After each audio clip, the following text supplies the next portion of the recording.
नमस्कार, ये आकाशवाणी पटना है। अब आप रचना सहाय से प्रादेशिक समाचार सुनिए। पहले मुख्य समाचार। कड़ी सुरक्षा व्यवस्था के बीच रुपौली विधानसभा उपचुनाव शांतिपूर्वक संपन्न। 57.25% मतदान रिकॉर्ड किया गया। उत्तर प्रदेश के उन्नाव जिले में भीषण सड़क दुर्घटना में 18 की मौत और 19 घायल। दुर्घटना में बिहार के लोग भी शामिल। प्रधानमंत्री ने मृतकों के परिजनों को 2-2 लाख रुपए की अनुग्रह राशि देने की घोषणा की। मुख्यमंत्री नीतीश कुमार ने कहा, बिहार के रहने वाले मृतकों के आश्रितों को 2-2 लाख रुपए अनुग्रह अनुदान दिया जाएगा। और नेपाल के तराई क्षेत्रों में हो रही बारिश के चलते गंडक, कोसी, बागमती और महानंदा समेत कई अन्य नदियां उफान पर। अररिया, सीतामढ़ी, मधुबनी और शिवहर जिले के निचले इलाकों में बाढ़ का पानी फैलता जा रहा। अब समाचार विस्तार से। कड़ी सुरक्षा व्यवस्था के बीच रुपौली विधानसभा उपचुनाव शांतिपूर्वक संपन्न हो गया। 57.25% मतदाताओं ने अपने मताधिकार का प्रयोग किया। वोटों की गिनती 13 जुलाई को होगी। एक रिपोर्ट।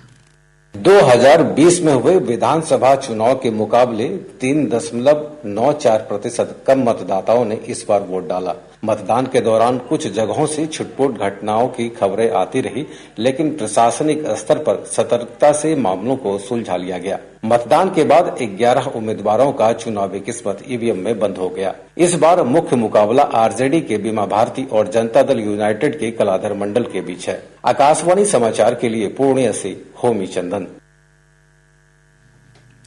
उत्तर प्रदेश के उन्नाव जिले में बांगरमऊ के पास आज सुबह लखनऊ आगरा एक्सप्रेस वे पर हुई भीषण सड़क दुर्घटना में कम से कम 18 लोगों की मृत्यु हो गई, जबकि 19 लोग घायल हो गए।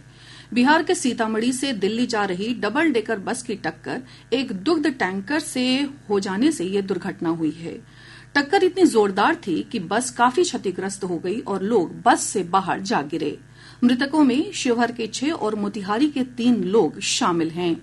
उन्नाव के पुलिस अधीक्षक सिद्धार्थ शंकर मीणा ने बताया कि घायलों का इलाज जिला अस्पताल में किया जा रहा है, जबकि 5 घायल यात्रियों को बेहतर उपचार के लिए लखनऊ भेज दिया गया है। घायलों का उपचार जिला अस्पताल में चल रहा है। 5 घायलों को रेफर किया जा रहा है लखनऊ बेहतर उपचार के लिए और सभी बचाव कार्य किए जा रहे हैं। जो मृतक घायल है उनकी पहचान सुनिश्चित की जा रही है, उनके परिजनों को सूचित किया जा रहा है। नंबर भी जारी कर दिए गए हैं जिस पर वो फोन करके सूचना प्राप्त कर सकते हैं। राष्ट्रपति द्रौपदी मुर्मू और प्रधानमंत्री नरेंद्र मोदी ने सड़क दुर्घटना में मरने वालों के प्रति दुख व्यक्त किया है। प्रधानमंत्री मोदी ने कहा कि स्थानीय प्रशासन राज्य सरकार की निगरानी में पीड़ितों की हर संभव सहायता कर रहा है। श्री मोदी ने उन्नाव दुर्घटना में प्रत्येक मृतक के निकटतम परिजन के लिए प्रधानमंत्री राष्ट्रीय राहत कोष से 2-2 लाख रुपए की अनुग्रह राशि और घायलों को 50-50 हजार रुपए देने की घोषणा की। इधर मुख्यमंत्री नीतीश कुमार ने इस बस दुर्घटना पर गहरा दुख व्यक्त किया है। मुख्यमंत्री ने बिहार के रहने वाले मृतकों के आश्रितों को 2-2 लाख रुपए अनुग्रह अनुदान मुख्यमंत्री राहत कोष से देने की घोषणा की है। नेपाल के तराई क्षेत्रों में हो रही बारिश के चलते राज्य में गंडक, कोसी, बागमती और महानंदा समेत कई अन्य नदियां उफान पर हैं। केंद्रीय जल आयोग से प्राप्त जानकारी के अनुसार गंडक नदी गोपालगंज के डुमरिया घाट में खतरे के निशान से 117 सेंटीमीटर ऊपर दर्ज की गई। बागमती नदी का जलस्तर सीतामढ़ी के रुन्नी सैदपुर और मुजफ्फरपुर के बेनीबाद में लाल निशान से ऊपर दर्ज किया गया। कोसी नदी का जलस्तर खगड़िया के बलतारा में और महानंदा का जलस्तर किशनगंज के तैयबपुर, पूर्णिया के डेंगड़ा घाट और कटिहार के छावा में लाल निशान से ऊपर बना हुआ है। इधर परमान नदी भी अररिया में खतरे के निशान से 71 सेंटीमीटर ऊपर बनी हुई है। सुपौल, पूर्वी चंपारण और पश्चिमी चंपारण जिले के कई निचले इलाकों में बाढ़ का पानी फैल गया है। इधर हमारे शिवहर संवाददाता ने बताया कि जिले के मोहारी के पास बागमती नदी के कटाव के कारण तटबंध पर खतरा उत्पन्न हो गया है। बागमती नदी के जलस्तर में उतार चढ़ाव होने के कारण मोहारी के पास तेजी से कटाव हो रहा है। मोहारी के पास करीब 40 से 50 फीट में पानी का दबाव बढ़ने के कारण कटाव का दबाव तेज हो गया है। कटाव निरोधी कार्य चलाया जा रहा है। जल संसाधन विभाग के अधिकारी वहां कैंप कर रहे हैं। आकाशवाणी समाचार के लिए शिवहर से हरिकांत सिंह। अररिया जिले में 3 दिनों से हो रही लगातार बारिश और नेपाल के तराई क्षेत्र में भारी बारिश और पानी छोड़े जाने से परमान, नूना, बकरा, रतवा, भलुआ सहित कई छोटी बड़ी नदियां पूरे उफान पर हैं। एक रिपोर्ट।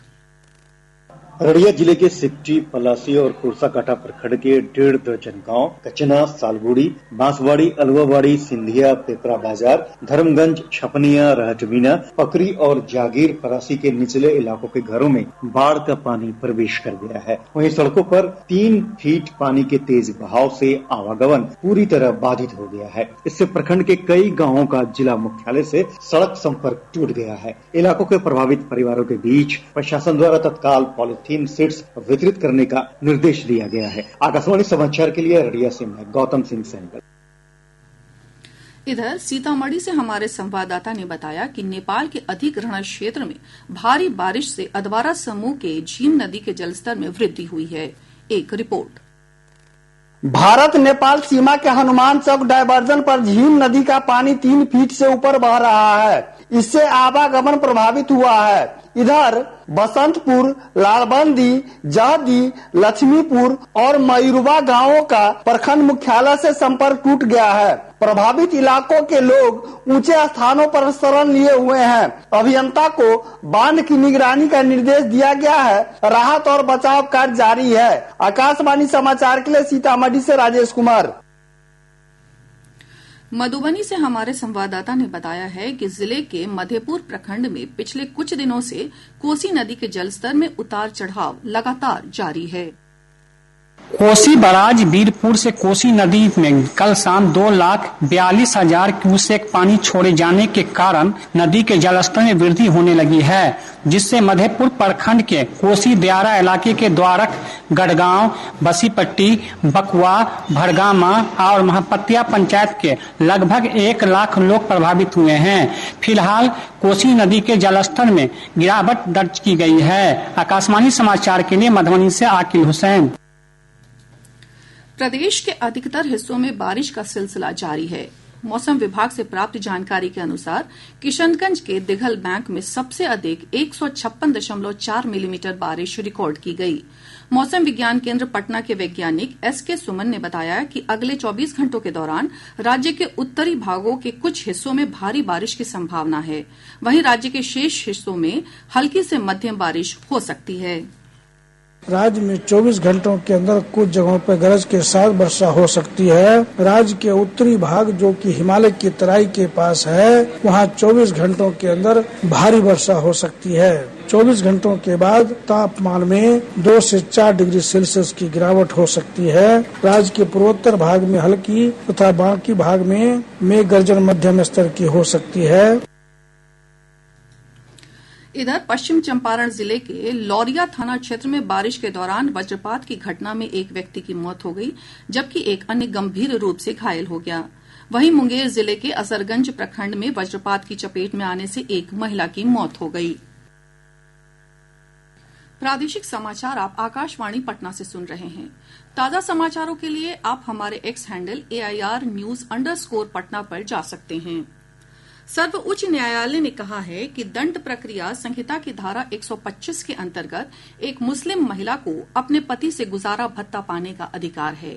न्यायाधीश BV नागरत्ना और ऑगस्टीन जॉर्ज मसीह की एक पीठ ने इस मामले में दायर याचिका को खारिज कर दिया, जिसमें एक व्यक्ति ने धारा 125 CRPC के अंतर्गत अपनी तलाकशुदा पत्नी को गुजारा भत्ता देने संबंधी निर्देश के विरुद्ध याचिका दायर की थी। पीठ ने यह भी आदेश दिया कि आवेदन लंबित रहने के दौरान अगर महिला को तलाक दिया जाता है तो वो विवाह अधिकार संरक्षण संबंधी 2019 के अधिनियम का सहारा ले सकती है। पीठ ने कहा कि मुस्लिम महिला तलाक पर अधिकारों का संरक्षण अधिनियम 1986 धर्मनिरपेक्ष कानून पर हावी नहीं होगा। पीठ ने यह भी कहा कि 2019 के अधिनियम के तहत उपाय CRPC की धारा 125 के तहत उपाय के अतिरिक्त है। भारतीय जनता पार्टी ने आज उच्चतम न्यायालय के फैसले की सराहना की, जिसमें एक तलाकशुदा मुस्लिम महिला अपने पति से गुजारा भत्ता मांगने की हकदार है। पार्टी प्रवक्ता सुधांशु त्रिवेदी ने कहा कि फैसला मुस्लिम महिलाओं के लिए बड़ी राहत है और ये मुस्लिम महिलाओं को उनका उचित सम्मान देने का फैसला है। 1985 के शाहबानो मामले की जिक्र करते हुए उन्होंने आरोप लगाया कि जब भी कांग्रेस सत्ता में आई, पार्टी ने विभिन्न तरीकों से संविधान पर हमला किया। उन्होंने कहा कि तत्कालीन कांग्रेस सरकार ने शाहबानो मामले में सुप्रीम कोर्ट के फैसले को पलटकर संविधान को कमजोर कर दिया था। मुख्यमंत्री नीतीश कुमार ने आज पटना के जेपी गंगा पथ के तीसरे चरण का शुभारंभ किया। इस मौके पर श्री कुमार ने कहा कि दीघा से कंगन घाट तक जेपी गंगा पथ का कार्य पूर्ण हो गया है। दीदारगंज तक जो काम बचा हुआ है उसे मुख्यमंत्री ने तत्काल पूरा करने का निर्देश दिया। मुख्यमंत्री ने कहा कि जेपी गंगा पथ परियोजना के कंगन घाट तक लोकार्पण हो जाने से श्री गुरु गोविंद सिंह जी महाराज की जन्मस्थली तख्त श्री हरमिंदर साहिब गुरुद्वारा आना जाना आसान हो गया है। केंद्रीय माध्यमिक शिक्षा बोर्ड सीबीएसई ने स्पष्ट किया है कि मौजूदा पाठ्य पुस्तकों में बदलाव केवल कक्षा 3 और 6 के लिए किया गया है, अन्य कक्षाओं के लिए नहीं। स्कूलों को निर्देश दिया गया है कि वे कक्षा 3 और 6 को छोड़कर अन्य कक्षाओं के लिए उसी पाठ्य पुस्तकों का उपयोग जारी रखें, जैसा कि उन्होंने पिछले शैक्षणिक वर्ष में किया था। निगरानी विभाग ने आय से अधिक संपत्ति मामले में दरोगा ब्रजेश कुमार के बेगूसराय और बांका स्थित आवासों पर छापेमारी की। छापेमारी के दौरान 2.5 लाख रुपए नकद, सोने की जेवरात, भूमि और निवेश से जुड़े दस्तावेज बरामद किया गया। दरोगा बांका जिले के शंभुगंज थाने में तैनात हैं। मुजफ्फरपुर के चक्कर मैदान में अग्निवीर योजना के तहत आज से भर्ती प्रक्रिया शुरू हो गई। भर्ती प्रक्रिया 19 जुलाई तक चलेगी। इसमें 8 जिले मुजफ्फरपुर, सीतामढ़ी, शिवहर, मधुबनी, दरभंगा, समस्तीपुर, पूर्वी और पश्चिमी चंपारण के पुरुष अभ्यर्थी भाग ले रहे हैं। इधर अग्निवीर वायुसेना में भर्ती के लिए आवेदन की प्रक्रिया भी जारी है। यह प्रक्रिया 28 जुलाई तक चलेगी। परीक्षा 18 अक्टूबर को आयोजित की जाएगी। अररिया व्यवहार अदालत ने बहुचर्चित आरती छोटू प्रेम प्रसंग में छोटू की हत्या के मामले में एक महिला सहित 8 लोगों को उम्र कैद की सजा सुनाई है। बेगूसराय के सिंघौल थाना क्षेत्र में कार और मोटरसाइकिल के बीच हुई टक्कर में मोटरसाइकिल सवार एक महिला की मौत हो गई। और अंत में मुख्य समाचार एक बार फिर। कड़ी सुरक्षा व्यवस्था के बीच रुपौली विधानसभा उपचुनाव शांतिपूर्वक संपन्न। 57.25% मतदान रिकॉर्ड किया गया। उत्तर प्रदेश के उन्नाव जिले में भीषण सड़क दुर्घटना में 18 की मौत और 19 घायल। दुर्घटना में बिहार के लोग भी शामिल। प्रधानमंत्री ने मृतकों के परिजनों को 2-2 लाख रुपए की अनुग्रह राशि देने की घोषणा की। मुख्यमंत्री नीतीश कुमार ने कहा, बिहार के रहने वाले मृतकों के आश्रितों को 2-2 लाख रुपए अनुग्रह अनुदान दिया जाएगा। और नेपाल के तराई क्षेत्रों में हो रही बारिश के चलते गंडक, कोसी, बागमती और महानंदा समेत कई अन्य नदियां उफान पर। अररिया, सीतामढ़ी, मधुबनी और शिवहर जिले के निचले इलाकों में बाढ़ का पानी फैलता जा रहा है। इसके साथ ही आकाशवाणी पटना से प्रसारित प्रादेशिक समाचार का ये अंक समाप्त हुआ।